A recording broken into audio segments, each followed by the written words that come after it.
The glass shattered before Elena even realized her hand had let go of it. Every head in the bar turned, not toward her, toward the door.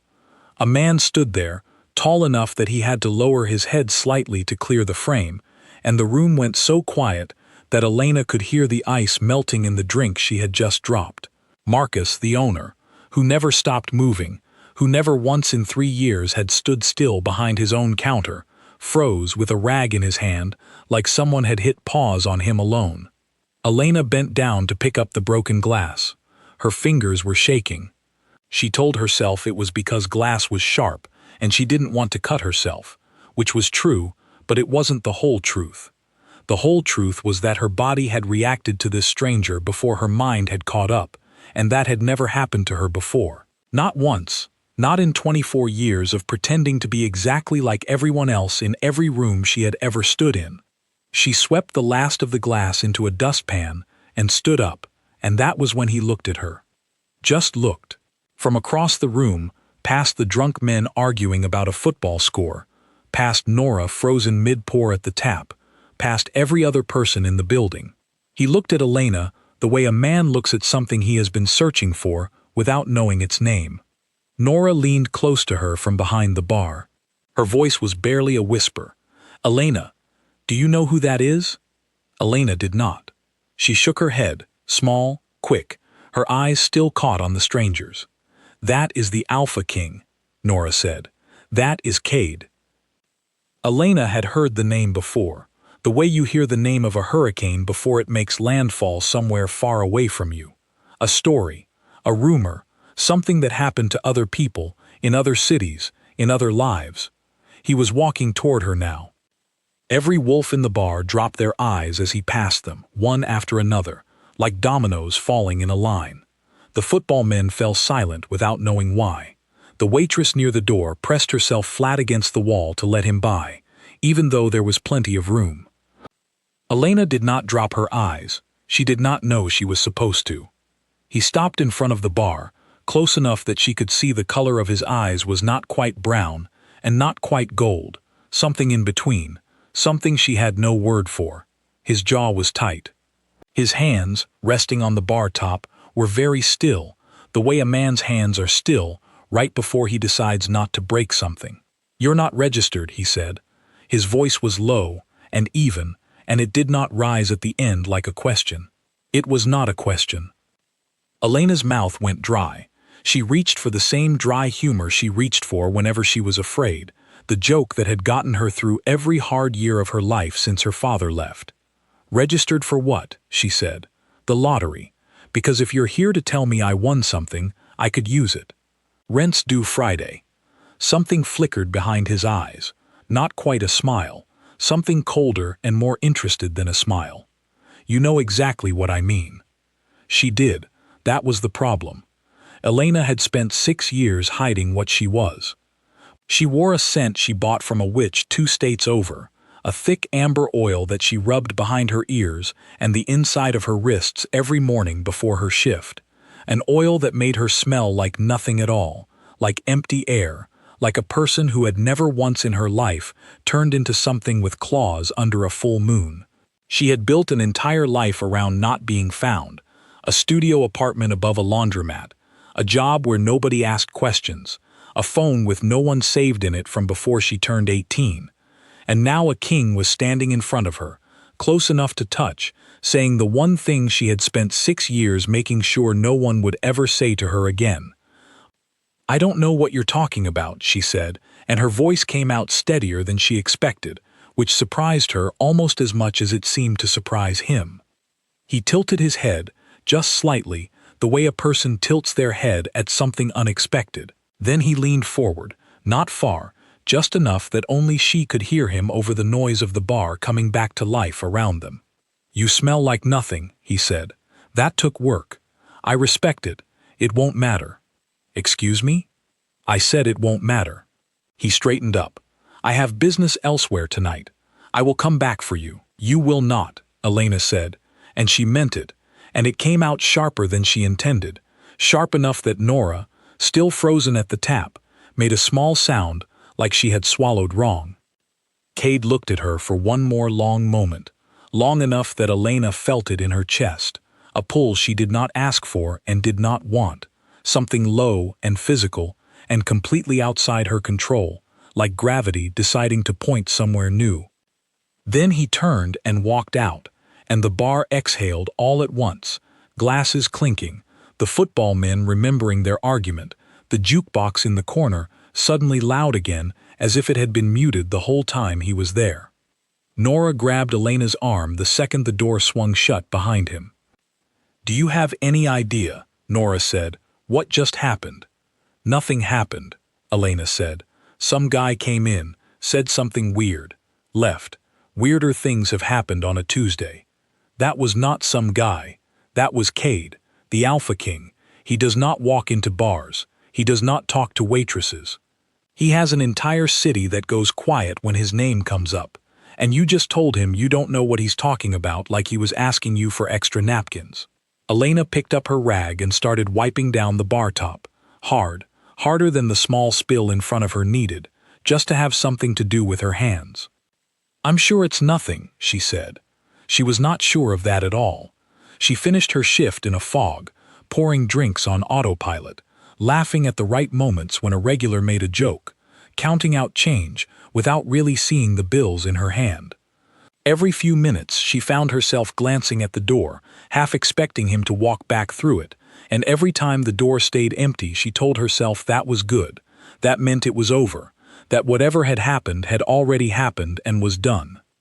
By the time she locked up and walked the 4 blocks home, the streets were empty enough that her footsteps echoed off the buildings, and she found herself walking faster than usual, glancing at the shadows between streetlights the way she had not done since she was a teenager, running from a life she had left behind on purpose. Her apartment was small and warm, and smelled like the vanilla candle she kept burning on the windowsill, and once she was inside with the door locked and the chain slid across, she let herself breathe properly for the first time in an hour. She sat down on the edge of her bed and pulled off her shoes, and that was when she noticed it. Faint, but there, underneath the vanilla candle, underneath her own amber oil that she had reapplied twice that day out of habit. Something warm. Something like cedar and rain and the inside of a forest she had never been to. Him. It was on her apron, which she had thrown over the back of a kitchen chair without thinking. It should not have been possible. He had never touched her. He had never come close enough to touch her, and yet the scent was there, clinging to the fabric like it had been rubbed in on purpose, like her own body had reached out and taken something from him without asking her permission first. Elena picked up the apron and held it for a long moment, and despite everything, despite every warning bell going off in the back of her mind, she found herself breathing it in instead of throwing it across the room like she knew she should. She told herself it meant nothing. She told herself a lot of things that night, lying awake long after she should have been asleep, staring at the ceiling and listening for footsteps outside her window that never came. But somewhere underneath the part of her that had built 6 years of walls, a small, quiet, frightened part of her already understood. It was already too late to pretend she had never been found. She woke the next morning to a heat under her skin that had no explanation. Not fever, not sickness, something else, something that made her restless, made her want to move, made the walls of her small apartment feel tighter than they had felt in years of living inside them. She told herself it was the stress of a strange night. She told herself it would pass by the time she showered and ate something and got herself to work. It did not pass. If anything, walking into the bar that afternoon and catching the faintest trace of cedar still clinging to the fabric of her apron made it worse. Nora noticed before Elena said a word. "You look like you didn't sleep," Nora said, tying her own apron behind her back.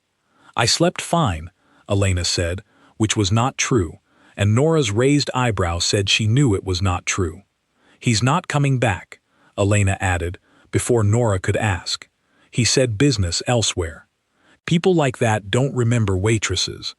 Nora looked at her for a long moment, the kind of look old friends give each other when they both know a lie is being told and have decided, for now, to let it stand.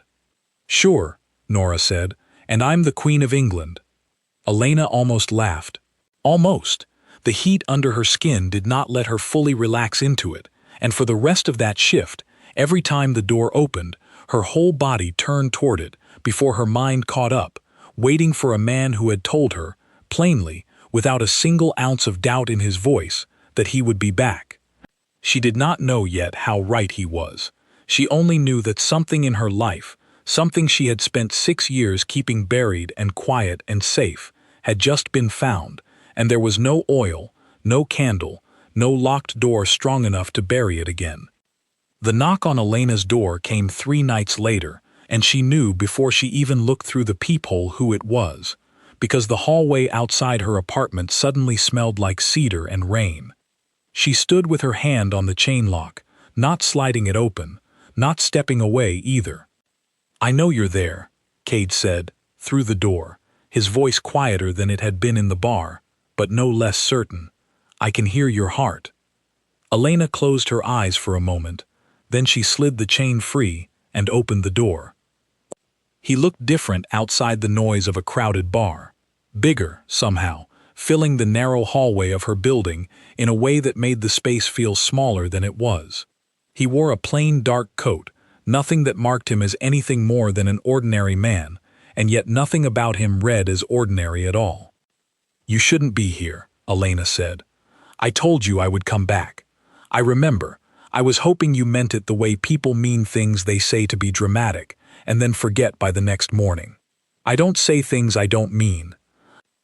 Elena crossed her arms over her chest, partly out of stubbornness, partly because standing in front of him made her feel like she needed something between them, even if that something was only her own arms. "Then say what you actually came to say, and let me get back to my evening." Cade's jaw tightened, the same way it had at the bar right before he had told her she wasn't registered. For a moment he said nothing, and Elena had the strange sense that he was choosing his next words with more care than a king should need to use with a bar waitress. "There are laws," he finally said, "for wolves in my territory. Every wolf is registered, every wolf is accounted for. It keeps my people safe, and it keeps outsiders from using unclaimed wolves as leverage against me. You are neither registered nor claimed, which by law makes you a risk I am required to resolve." "Resolve," Elena repeated. "That's an interesting word for it." "There are 2 ways this is resolved," Cade said. "Exile from my territory within 1 week, or claiming." Elena felt her stomach drop, though she kept her face as still as she could manage. "And by claiming, you mean?" "I mean you become mine, fully. By bond, not simply by paperwork." He said it the way another man might describe filling out a form, flat and factual, and somehow that made it worse, not better. "I do not offer this lightly. I have not offered it to anyone in 3 years." "How romantic," Elena said. "Truly, I'm swept off my feet." Something shifted in his expression, something that might have been the beginning of amusement if he had let it get that far, but he pulled it back before it could fully form. "I am not asking you to feel anything for me," he said.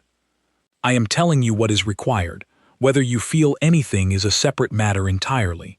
"Then I choose exile," Elena said, and she meant it, or she told herself she meant it. 1 week, fine, I'll be gone in 3 days. You won't get the chance." "Excuse me?" "The moment I scented you in that bar, others scented it too. My rivals know what an unclaimed wolf near me means. If I do not claim you, they will find you before your week is finished, and they will not offer you exile as an option." Elena's mouth went dry. She thought of her father, of the year she was 17, and came home from school to find her mother crying at the kitchen table, and her father's coat gone from the hook by the door, gone for good, because a different Alpha's men had come looking for a debt her father owed that had nothing to do with money. "My father ran," she said, quiet, before she could stop herself, "because a king like you killed wolves like us, for sport." She did not explain further. She did not want to. Cade did not ask her to. He simply looked at her for a long moment, something unreadable moving behind his strange gold-brown eyes, and then he said, "I am not that king." Forgive me if I don't take your word for it. You don't have to take my word for anything. You have 3 days to decide. After that, the choice is no longer yours to make alone. He turned to leave, and Elena, against every instinct that told her to let him go, found herself speaking again. "Why me?" she said. "There are 1,000 wolves in this city. Why does it have to be me?" Cade paused in the hallway, his back to her, his shoulders set in a way that suggested the answer cost him something to give. "Because my body chose you the second I walked into that bar," he said, "and I have spent 3 years hoping it would never choose anyone again." He left before she could ask him what he meant by that, and Elena stood in her doorway long after the sound of his footsteps had faded down the stairwell, the cedar and rain scent still hanging in the air around her, like a question she did not know how to answer. She did not sleep that night either. She sat by her window with a cup of tea going cold in her hands, watching the street below, half expecting shadows to move that were not there.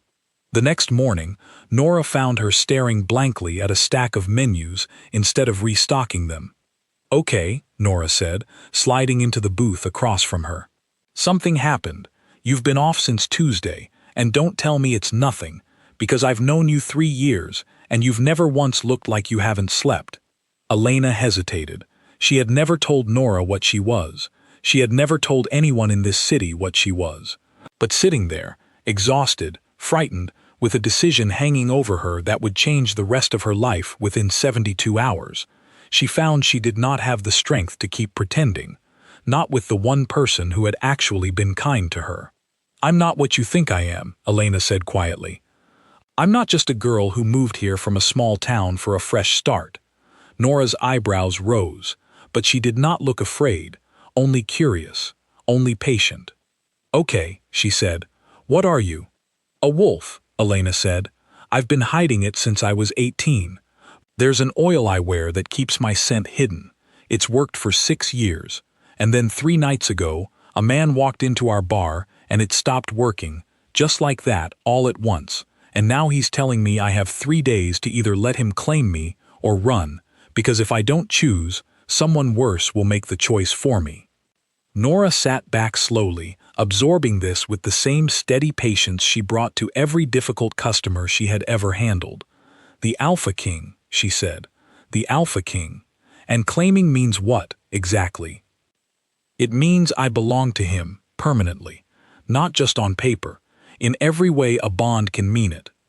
And if you run instead, then I'm exiled from his territory, and apparently every wolf worse than him who wants leverage against a king comes looking for me first." Nora let out a long breath and reached across the table to squeeze Elena's hand. "That's not much of a choice." "No," Elena said. "It isn't. Do you trust him? Even a little?" Elena thought about the way his jaw had tightened when he talked about laws instead of feelings, the flicker of something almost like restraint every time he looked at her, the strange honesty in the way he had told her his body had chosen her and he had hoped it never would again. "I don't know," she admitted. "But I don't think he's lying to me. That's not the same as trusting him." "No," Nora agreed. "It's not." They sat together in the quiet booth for a long moment, the lunch crowd not yet arrived, the morning light slanting through the front windows in long pale bars across the floor. "Whatever you decide," Nora said finally, "you're not doing it alone. I don't care what he is or what you are. You've got 3 days. We'll figure it out." Elena felt something in her chest loosen slightly, just enough to breathe easier than she had in 3 days. It was not a solution. It was not an answer. But it was something, and in that moment, something was more than she had expected to have. That night, lying awake again, staring at the same ceiling, Elena found herself running through the 2 choices over and over, turning them like stones in her hand, looking for the side that did not cut.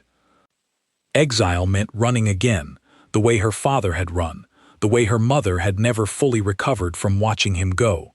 It meant starting over somewhere new, wearing the oil again, building the walls again, hoping this time they would hold longer than 6 years.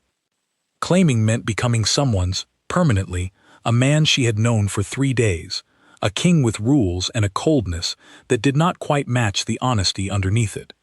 Neither choice felt like hers.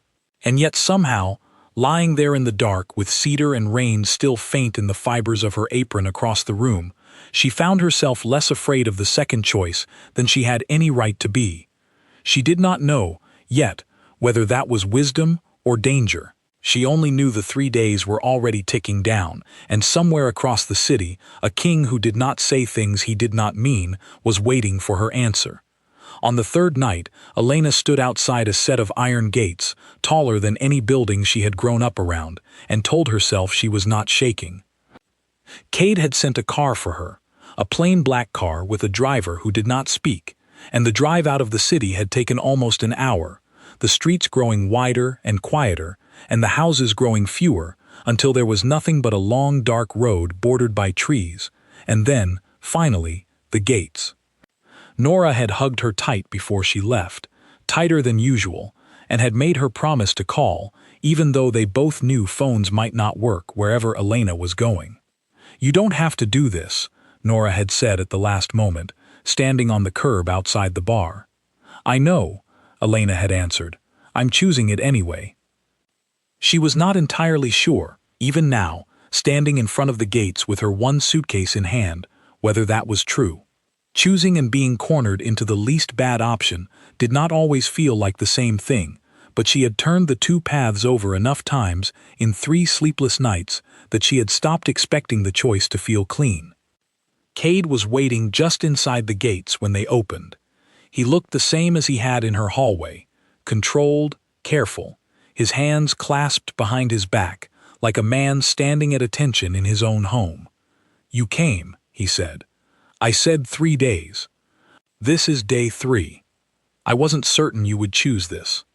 "Neither was I," Elena admitted, and something in his face shifted at that, some small crack in the careful control, gone again before she could be sure she had seen it. The palace itself was nothing like she had imagined, less like the castles from picture books, and more like an enormous stone manor, wide and long, with wings stretching out on either side of a central hall, ivy climbing one section of the outer wall, in a way that looked half deliberate and half neglected. Staff moved through the halls in dark uniforms, pausing to bow their heads slightly as Cade passed, and Elena felt every one of those small bows land on her like a spotlight she had not asked for. "They're staring," she muttered as they walked. "They are curious," Cade corrected. "I have not brought anyone through these gates in 3 years." "Great, no pressure."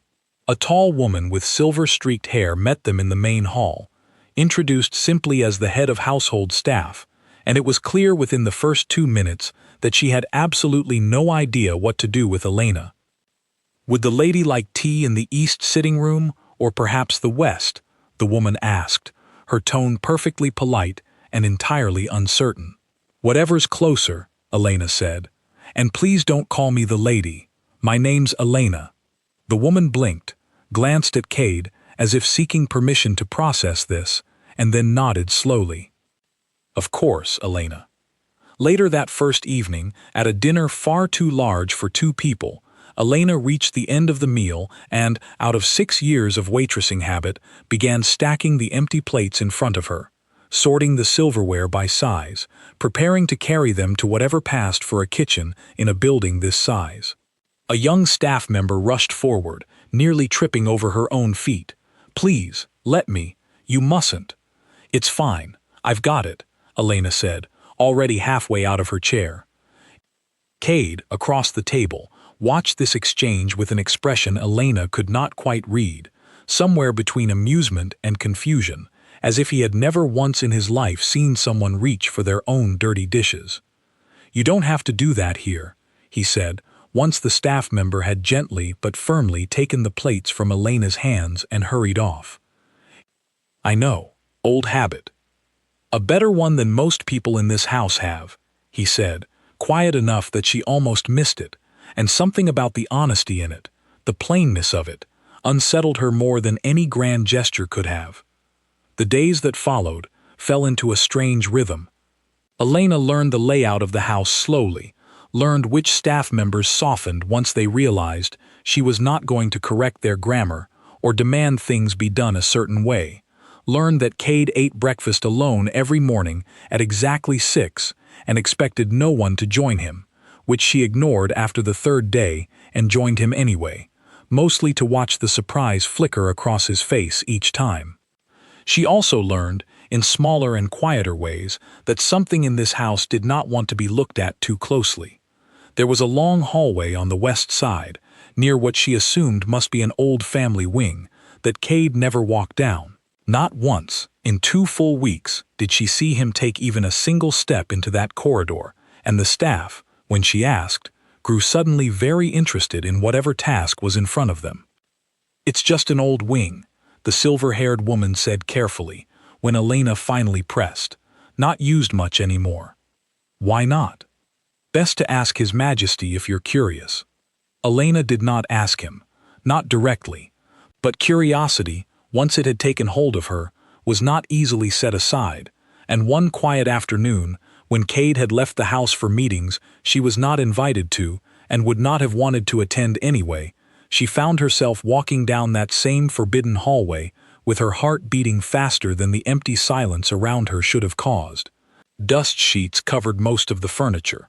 A layer of stillness sat over everything, the kind that comes not from neglect but from someone actively deciding not to disturb a space, year after year.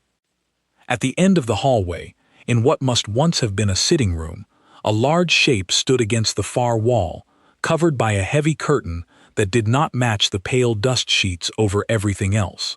Elena stood in front of it for a long moment, telling herself to turn around and leave, that whatever was behind that curtain was not hers to see, that some things in a house were kept covered for a reason. She pulled the curtain back anyway. A portrait. A young woman with dark hair and a soft, warm smile, painted in oils that had faded only slightly with time, standing in a garden Elena did not recognize, wearing a pale blue dress with her hand resting lightly on the back of a stone bench. Elena did not need anyone to tell her who it was. Something in the woman's eyes, in the easy comfort of her smile, told its own story, and the dust and the curtain and the silence of the entire wing told the rest. She stood there for a long time, staring at a face that had clearly once meant everything to the man she had agreed to be claimed by, and felt something complicated settle low in her chest, something she did not have a clean name for.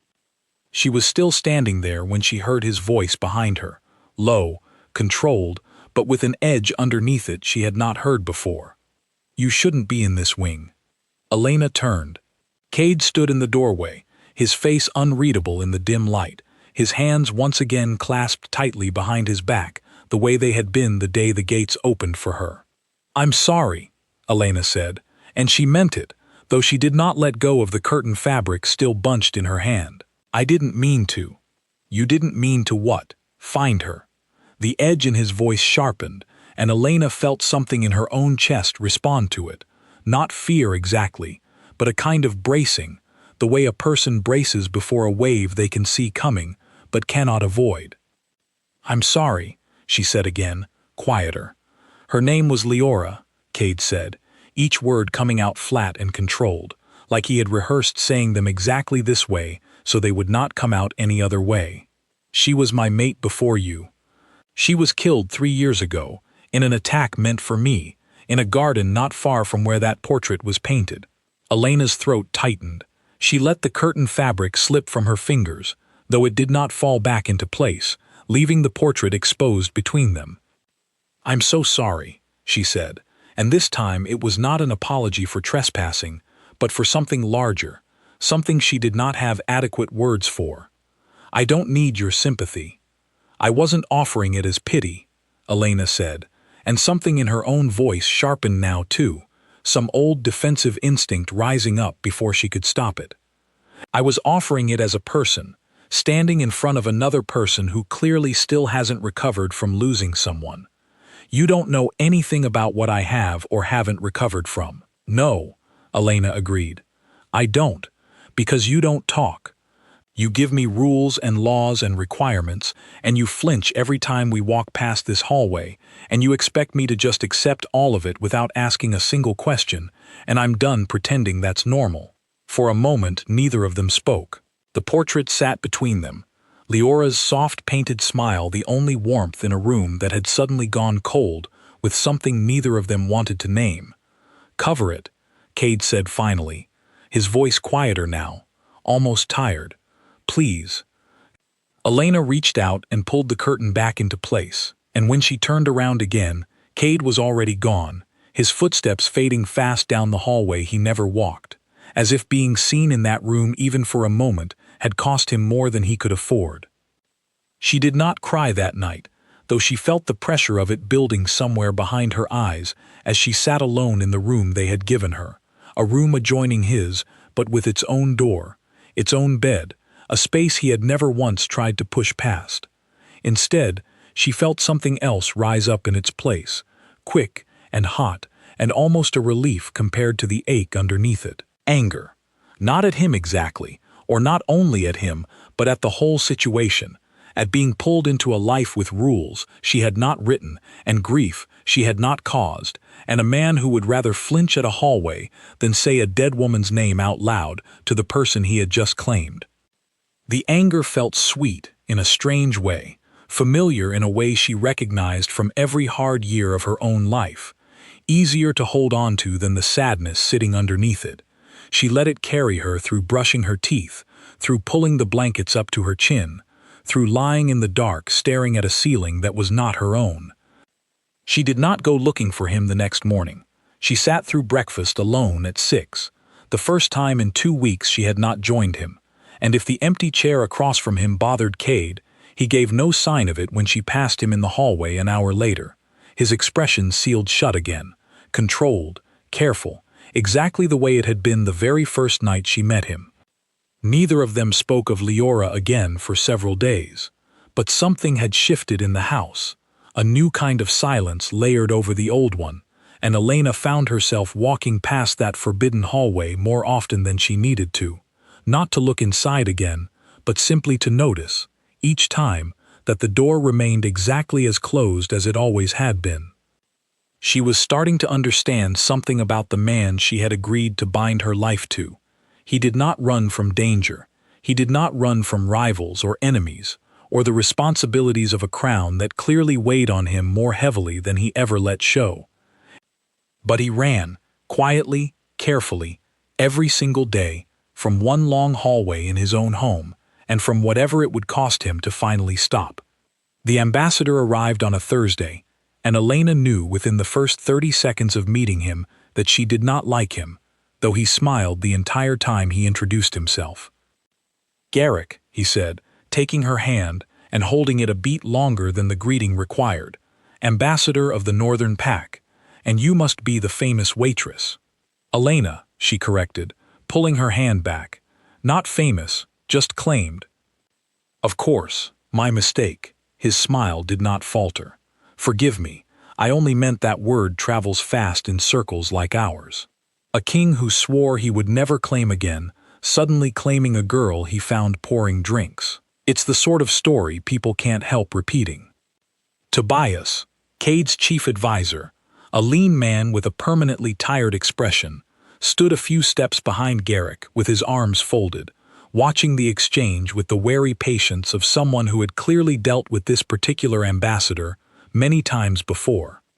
"Ambassador Garrick is here to discuss trade terms between our territories," Tobias said, his tone carrying a warning underneath the polite words.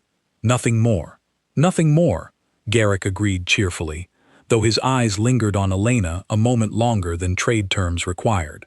"Though I admit, I am curious. Registration is such a formal process. I don't recall seeing the paperwork filed anywhere in the shared records."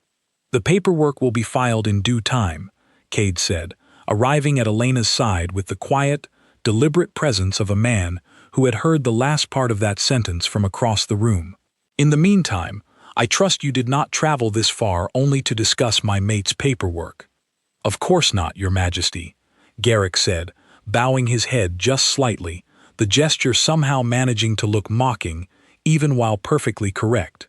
Trade terms, as promised. The negotiations stretched across 3 days, and Elena found herself present for most of the formal dinners that surrounded them, seated beside Cade at a long table while Garrick and his small group of attendants made polite, needling conversation that always seemed to circle back, eventually, to her. "Tell me, Elena," Garrick said on the second evening, swirling wine in his glass, "how does a waitress adjust to palace life? It must be quite the change. Do you miss carrying trays?" "I don't know," Elena said pleasantly. "Do you miss having a personality that isn't built entirely around asking uncomfortable questions at dinner?" A few of the staff serving the table nearly dropped their trays trying not to laugh. Tobias's mouth twitched at the corner. Cade, beside her, said nothing, but Elena felt his hand find hers under the table, brief and firm, there and gone before anyone else could notice. Garrick's smile thinned, just slightly, before widening again into something more careful. "Clever," he said. "I can see why you might have caught his attention, though cleverness and belonging are not always the same thing, are they?" "Neither are manners and diplomacy," Elena said, "and yet here you are, doing neither particularly well." This time Tobias did laugh, quickly disguising it as a cough, and Garrick's attendants exchanged glances that suggested they, too, had grown tired of their ambassador's games long before this trip. Cade said little throughout these dinners, watching Garrick with the flat, careful attention of a man reading a threat he had not yet decided how seriously to take. Later that night, alone in the hallway outside her room, Elena asked him about it directly. "He's testing me," she said. "Every dinner, every question." "He's testing me," Cade corrected. "You're simply the easiest place to land the blows." Comforting. Garrick's pack and mine have not always agreed on territory lines. He is here for trade, yes, but he is also here to see whether claiming an unregistered wolf has weakened my position. If he believes it has, he will use that weakness. If he believes it hasn't, he will look elsewhere. And which does he believe right now? Cade's jaw tightened, the same old tell she had learned to read in her first week in this house. "I don't know yet," he admitted. "Be careful around him." "I'm always careful," Elena said, though even as she said it, some old instinct low in her chest told her that careful was not going to be enough this time. She was right. It happened on the third night, during the final dinner before Garrick's group was set to leave. Elena had stepped away from the main hall to find a quiet moment near one of the side gardens, the same kind of enclosed stone space, she realized too late, that had once belonged to a portrait she was not supposed to have found. She heard the footsteps behind her, a half-second before she felt the hand close around her arm, yanking her sideways into the shadow of a garden wall. Not Garrick, one of his attendants, a broad-shouldered man she had barely noticed at dinner, his eyes flashing gold with the sharp, controlled shift of a wolf preparing to prove a point rather than start a war. "Quick lesson," the man muttered, his grip tightening on her arm hard enough to bruise. "An unclaimed girl who thinks she can insult an ambassador at his own table. Let's see how fast your king comes running when—" He did not finish the sentence. Elena did not think. 6 years of instinct, buried under 6 years of hiding oil and quiet nights and careful silence, rose up all at once, and she twisted hard against his grip, driving her elbow back into his ribs with a force that surprised them both. It was not enough to free her. It was enough to make noise, and noise, in a house full of wolves with better hearing than any human establishment could ever offer, was more than enough. Cade arrived so fast Elena barely saw him cross the distance between the hall and the garden. One moment the attendant was still gripping her arm, snarling something low and threatening. The next he was on the ground, and Cade was standing over him with an expression Elena had never seen on his face before, something far beyond the careful control she had come to know, something that looked, for just a moment, like the version of him that had earned the word Alpha King in the first place. "Touch her again," Cade said, his voice a register lower than she had ever heard it, "and it will be the last thing you do with that hand." Garrick arrived moments later, his easy smile gone entirely, replaced by something far more careful and calculating as he took in the scene, his attendant on the ground, Elena rubbing her bruised arm, Cade standing between them like something carved from stone. "An unfortunate misunderstanding," Garrick said quickly. "My attendant will be disciplined. This was not sanctioned." "Get out of my territory," Cade said, not looking away from the man on the ground. "Now, before I decide the trade discussion is finished in more ways than one." Garrick did not argue. Within the hour, his entire party was gone, the sound of their vehicles fading down the long road beyond the gates, and Elena found herself sitting on the edge of a stone bench in the very garden where it had happened, her arm throbbing, her hands still shaking slightly from the adrenaline. Cade sat down beside her, closer than he usually allowed himself to sit, close enough that she could feel the tension still radiating off him like heat off pavement after a long summer day. "Are you hurt?" he asked, and his voice, for the first time since she had met him, cracked slightly at the edges. "I'm fine," Elena said. "Bruised, not broken. I should have had someone watching the gardens." "You couldn't have known." "I should have," he said again, more firmly, and there was something underneath the words that Elena recognized now, something she had first glimpsed behind a curtain in a forgotten hallway. Fear. Not fear of Garrick, not fear of trade disputes or political games, but a much older fear, one that had nothing to do with tonight at all. "This isn't the first time, is it?" Elena said quietly. "Someone getting hurt because of you." Cade did not answer right away. When he finally spoke, his voice had gone flat again, controlled, the same tone he had used the very first night in her hallway. "Not again," he said, so quiet she almost missed it, and then he stood and walked back toward the house without another word, leaving Elena alone on the stone bench with her bruised arm and a silence that felt heavier than anything Garrick's attendant could have done to her. She did not chase after him. She sat in the garden a while longer, watching the last of the trade delegation's lights disappear down the long dark road, and thought about a portrait covered in a curtain and a hallway he never walked, and a king who reached for rage the way other people reached for solid ground when everything else was slipping. She understood, sitting there, that tonight had cracked something open in him that he was not ready to look at directly. Not yet, maybe not for a long while. And she understood, too, with a certainty that surprised her, that she was not planning to run from that crack the way she had once planned to run from him entirely. Whatever this was becoming, between a claimed girl and a grieving king, it was no longer something she wanted to escape. It was something she wanted to see through to whatever came next. The summons arrived 2 weeks later, sealed in heavy paper and carried by a messenger who would not meet anyone's eyes, and Tobias read it in the main hall, with a face that had gone paler than Elena had ever seen it. "Garrick has requested a formal hearing," Tobias said. "Before the full council of Northern and Central Pacts. He is claiming the incident in the garden was provoked, and that an unregistered wolf living under royal protection without proper documentation represents an ongoing danger to regional stability." "That's absurd," Elena said. "His attendant attacked me." "Absurd or not, he has the right to request it, and enough allies among the council to force the hearing forward. If the council rules against you, you will be expelled from this territory regardless of any claiming that has taken place. If they rule against the crown, Cade's position weakens considerably, and Garrick knows it."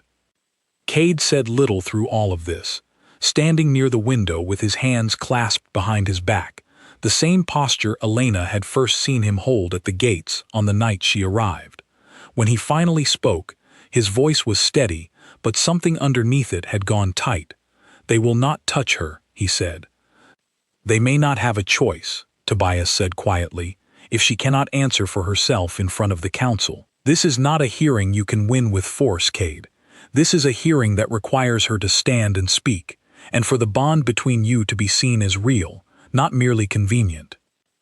Elena felt every eye in the room settle on her, and for a moment the old instinct rose up, the one that had carried her through 6 years of hiding, the urge to make a joke, to deflect, to slide sideways out of a moment too heavy to hold directly. She did not reach for it this time. "Then I'll stand," she said. "And I'll speak."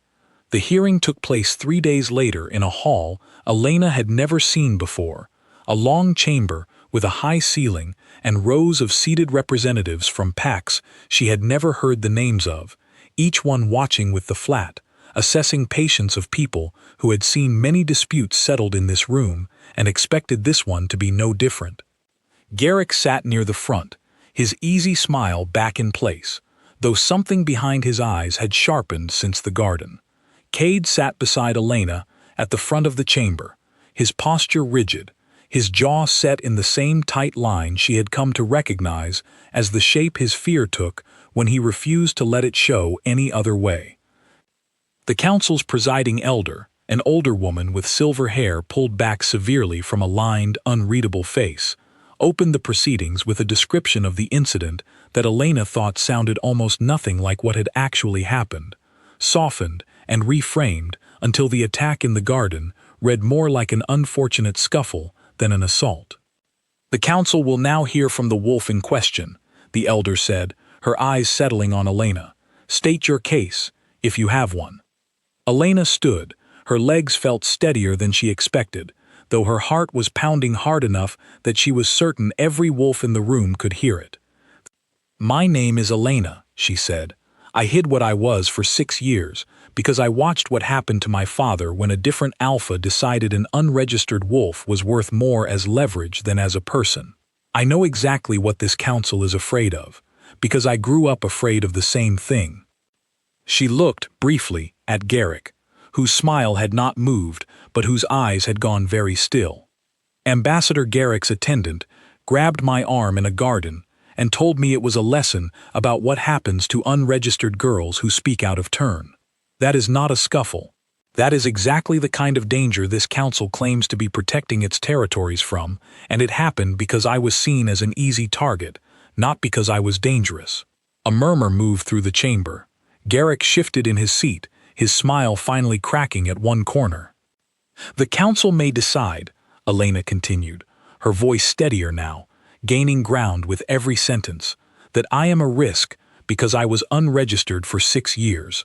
I understand that fear, but I am asking you to look at what actually happened in that garden, and ask yourselves honestly which one of us was the danger that night."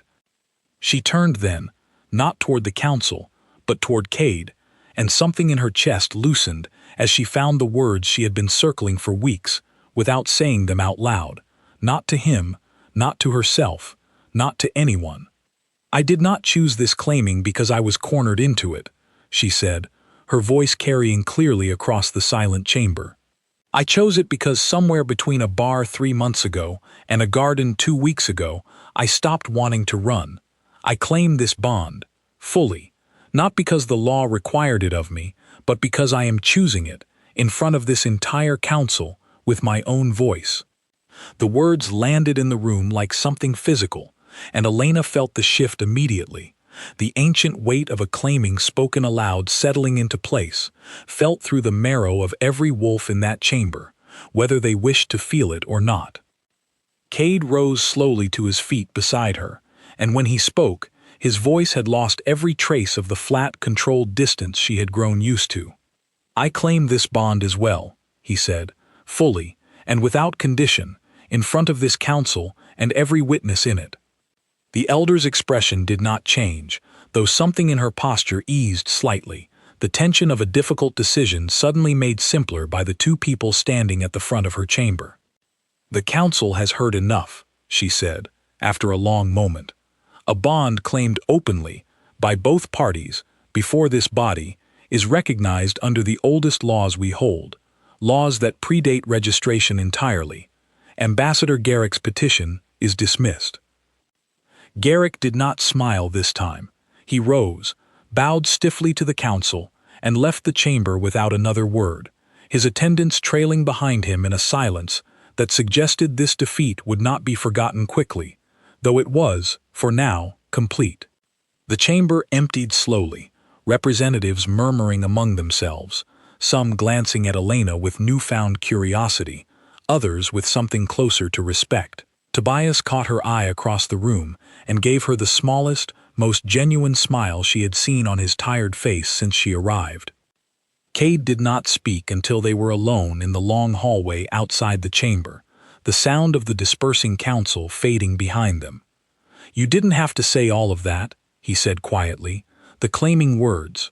You could have simply defended yourself against the accusation." "I know," Elena said. "I meant it anyway." Something in his face, always so carefully guarded, finally gave way completely, and for the first time since she had met him, Elena saw him without a single wall left standing between them. "I have not said those words since Leora," he admitted, his voice rough. "I did not think I would say them again." "I know that too," Elena said gently. "You don't have to explain it. I'm not asking you to replace anything. I'm asking you to let me stand next to whatever's left." He reached out and took her hand, and this time he did not let go of it once the hallway was empty, once there was no council watching, once there was nothing left to prove to anyone but themselves. They walked back through the palace together in a silence that felt entirely different from every silence that had come before it. Easy instead of careful, warm instead of guarded, and when they reached the small sitting room near her quarters, a member of the staff had already set out tea, steam still rising gently from the pot. Elena poured herself a cup out of habit and sat down across from him, and it was only when she lifted the cup that she noticed her hands were still shaking, faint but unmistakable, the adrenaline of the hearing finally catching up with her now that the danger had passed. Cade noticed too. He reached across the small table and took the cup from her hands before she could spill it, setting it down gently on the tray, his fingers lingering against hers a moment longer than necessary. He did not ask if she was all right. He did not need to. He simply held her hand there, steady against the table, until the shaking stopped on its own, and the two of them sat together in the quiet room, no council, no ambassador, no ghosts left standing in the hallway between them, only the small, ordinary miracle of two people finally choosing to stay.